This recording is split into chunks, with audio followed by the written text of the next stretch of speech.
Today I'm flying the American skies with American Airlines, and somehow they managed to surprise me, again. Aviation is full of cliches. One of them is that here in Europe we like to believe we are vastly superior to US airlines. This may have some merit in long-haul business, but economy is a different story. Once you remove the champagne and the lie-flat seats, you are left with the things that actually matter on a normal flight. The airport experience, the seat, the service, and whether the airline makes the journey easy. Last year, I flew American Airlines from Milan to New York in economy and was genuinely surprised by how solid it was. So I'm taking it one step further. An American Airlines domestic flight from New York to Chicago. And after this flight, I found myself thinking something I honestly didn't expect. If someone gave me the choice between flying American on a typical European short-haul route or taking Lufthansa or Air France, I might actually choose American. My today's journey is 2 hour 20 minutes 700 miles flight from New York City Newark Liberty to Chicago O'Hara on Boeing 737-800. The adventure starts far away from the airport. A Uber ride from Manhattan would easily be more than $100, more expensive than the flight itself, as well as bring all the surprises of New York traffic. So it's a train. But that's not a simple task if you are not a local. First, it's a metro ride to Penn Station from where trains to New Jersey depart. It's not a romantic Grand Central Station experience that you can see in all the movies about New York. Instead, think of one of the largest rail hubs in the world, hidden in the underground like it's a secret location. After a bit of running around, I figure out the tickets and the platforms, and finally on New Jersey Transit train towards Newark Airport. We arrive in 30 minutes, but it's hardly the end, rather the pit stop. Now you need to take another train, this time a free local airport service AirTrain. At least it's hard to go into a wrong direction here. You ride more or less around the whole airport and can get a good view of different terminals with different alliances.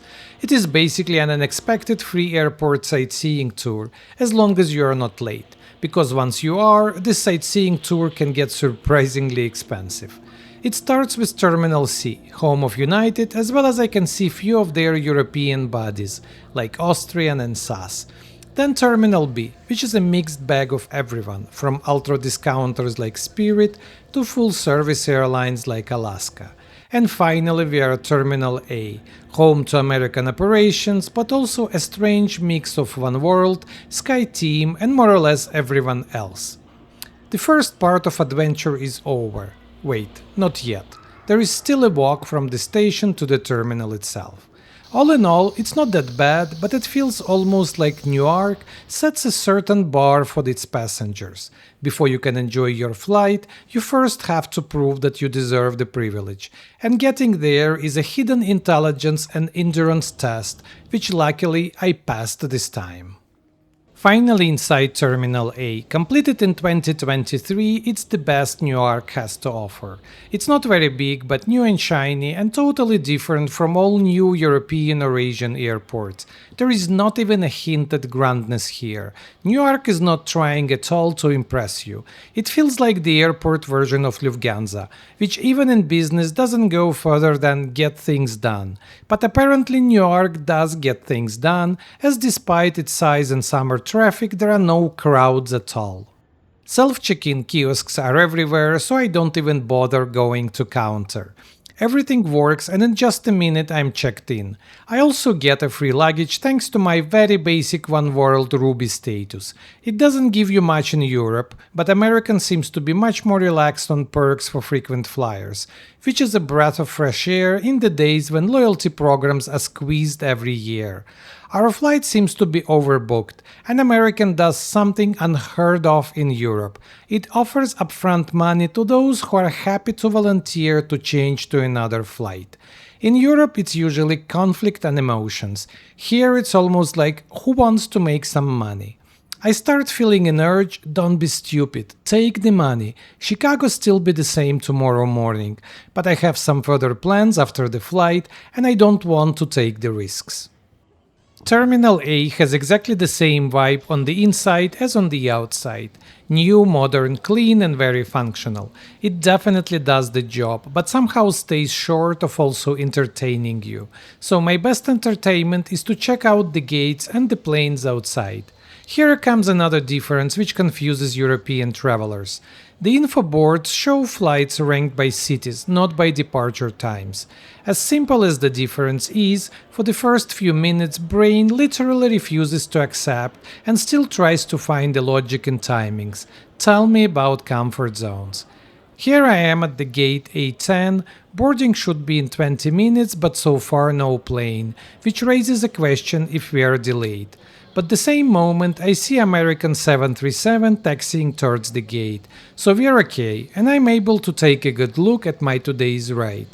It's 737-800, a true workhorse for American Airlines on domestic routes. With more than 300 aircrafts, American is the second largest operator of the 737-800 in the world, right after Ryanair. My today's plane is rather new, just 8 years old, and I'm curious what I'm going to find inside it. The boarding process is extremely organized, if not over-engineered, with the whole 9 boarding groups for the rather small plane. Any more and almost every passenger could have their individual group. I keep hearing Group 1, Group 2, Group 3, almost expected at some time they will call Group 10.5, passengers with a window seat, slightly oversized backpack and white socks. My Ruby puts me in Group 4, which would be kind of last in Europe, but here there is no more than 10 people in front of me. The groups are followed with an unwavering precision, which might seem like a bit too much, but on the flip side everything is smooth and there is no typical traffic jam in the air bridge. Finally in sight. American Airlines 737s have 16 first-class seats, which would be called business in Europe, and 150 seats in economy, or main cabin. Economy also has a virtual premium section, main cabin extra, which is literally invisible as you walk through, as the only difference is couple inches more of legroom. American is using Collins Meridian seats in economy. They are not very common in Europe, but it's a classic seat of legacy airlines in US, and of course optimized for efficiency and durability rather than comforts. Seats come in leatherette finish. It looks more premium than the typical fabric seats you might expect, but this is really about practicality. It is durable, easy to clean, and designed for an aircraft that might spend the whole day flying short domestic sectors. And it looks like it does its job perfectly. As for an 8-year-old plane, those seats and the cabin itself seem to be in a perfect order. The seat comes with 30-inch seat pitch, which is more or less standard today both in US and Europe. Not better, not worse. What makes a difference though is that these seats have a fully adjustable headrest as well as recline. Both unfortunately are disappearing from many European airlines this day. It also comes with a full power supply, USB in front, but more importantly a universal power socket below, so you can plug not only smartphone but also your laptop here. Definitely a score. The plane comes with the promise of Wi-Fi and streaming entertainment, which would be considered a luxury in Europe on many domestic flights. And there is also this small mini tray where you could fix your smartphone or a tablet, which is especially useful given all that content you can stream to your own device. All in all, the cabin itself is not revolutionary, but honestly that is not the point. It is comfortable enough, extremely well maintained, connected, and full of small details that make the journey easier. And for a 2-hour domestic flight, this is actually a very solid product.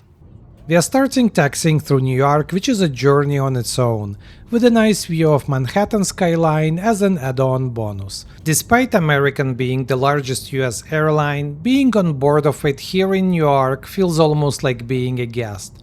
New York is the hub and the fortress of United. Everything is built here around it. So flying United from New York to Chicago would be a much more obvious choice. But after an earlier surprisingly good long haul in economy with American, I really wanted to try them on a short haul. So here I am, ready to take off in American 737 from New York. For years, American was the world's largest airline by passenger traffic. But what makes it really unique is that unlike Emirates or Lufthansa, American is built on domestic routes. It has totally different DNA. It's not about Qatar's caviar or Singapore's business suites. It's built around moving millions of people domestically across a massive country, connecting smaller towns and megacities alike. If Emirates is all about your dream vacation, then American Airlines is all about Monday morning.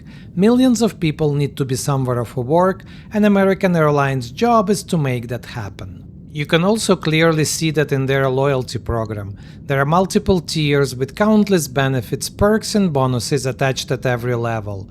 They're actually people who make a living advising others on how to maximize all that. And many others optimizing their miles and statuses like a second job. Some people probably know the American Airlines loyalty program better than their own pension plan. All of that is truly bizarre concept in Europe. This isn't a program designed for someone who flies from London to Tokyo a couple times a year. It's designed for someone who flies Dallas to Chicago in economy, in main cabin, every Monday, and they make him feel special. Once you think about the sheer size and complexity of American, it's fascinating in its own way. Despite what we might think in old Europe, American might not look as premium or prestige on the surface, but in reality it's one impressive functioning machine, moving hundreds of planes and millions of people. We're in the air. Let's check now the entertainment offer of American. The booklet is quite promising. A different question is if all this works. Having Wi-Fi doesn't always equal to having internet or entertainment. To my surprise, the connection is extremely straightforward. It feels almost disappointing that I can't make any jokes about it. I was mentally prepared for 20 minutes of troubleshooting, restarting, accepting cookies, cleaning cache, even sacrificing a small electronic device to the Wi-Fi gods. But it just worked, without all of that. American offers a very solid selection of movies and series. I can't be 100% confident, but it seems to be the same library they offer on a long haul, which is very respectable. An internet connection is pricey though, $18 for an hour and $24 for the whole flight, which is barely 2 hours. It's similar to internet pricing on long haul, but there you get 10 hours or even more. I suspect that this is how American segments leisure travelers from business. With all the free entertainment content, you hardly need internet for this 2-hour flight, and if you do, that's most likely for your urgent work email and your company will pick up a bill. In any case, you get 20 minutes free access, which is more than enough to send your urgent texts and even empty your email outbox. All in all, I could hardly wish for more on a short-haul flight. I notice a movement in the cabin. The beverage cart is coming. European standard is a glass of water, on a good day. American gives a full selection of non-alcoholic beverages, which is not that much on its own, but after European minimalism this feels like a feast already. I get a cup of tea, Coke and the water. And all this is accompanied by a pack of pretzels. After years in Europe where you get a glass that looks like it belongs to a dollhouse, here you get a full can, large sizes for the large country. Seeing this, you start wondering why all this disappeared in Europe, and how much airlines really saved on this versus all the frustration they created for the passengers. It's true that first and foremost you just need to get from point A to point B safely and on time. But then you get a can of soda and a snack, and suddenly your flight becomes better. Sometimes small things do make a difference. 2 hours go fast and we are starting the descent to Chicago. It's another stronghold for United, but American has one of its biggest operations here too. Not a home game, but definitely not enemy territory either. This is what matters, as it gives me good chances to get luggage quick. Sometimes when you land in a hostile airport, it may take forever. It's the dawn hours, I can still enjoy the views of the Lake Michigan, and now it's a good time to conclude. The starting point was simple. You keep hearing that US airlines are basic.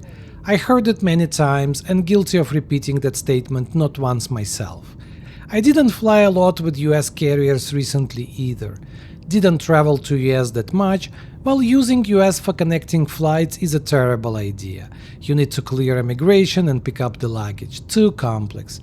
And my limited recent experience was with United in business, hardly the best reference.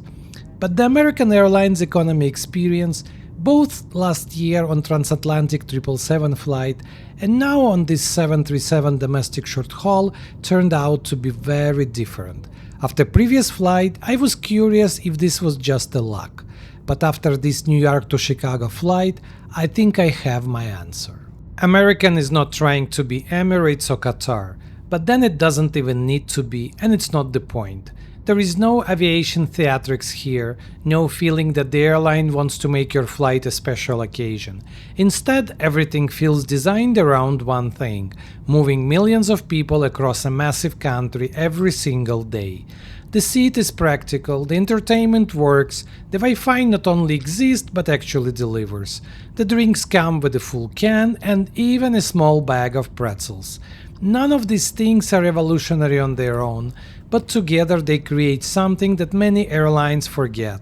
The feeling that someone actually thought about you rather than that you were treated like a line in a reservation system. That's what ultimately surprised me the most about American. It doesn't try to be premium, it doesn't try to pretend, but it knows the job it has to do. This is not about a dream vacation, it's all about efficient commute. At the end, for a special trip, I would still for sure pick Cathay, Emirates or Qatar. But for an everyday flight, this makes me really think. So where does American land? For me, this was a solid 4 out of 5. Not because it does anything spectacular, but because everything works.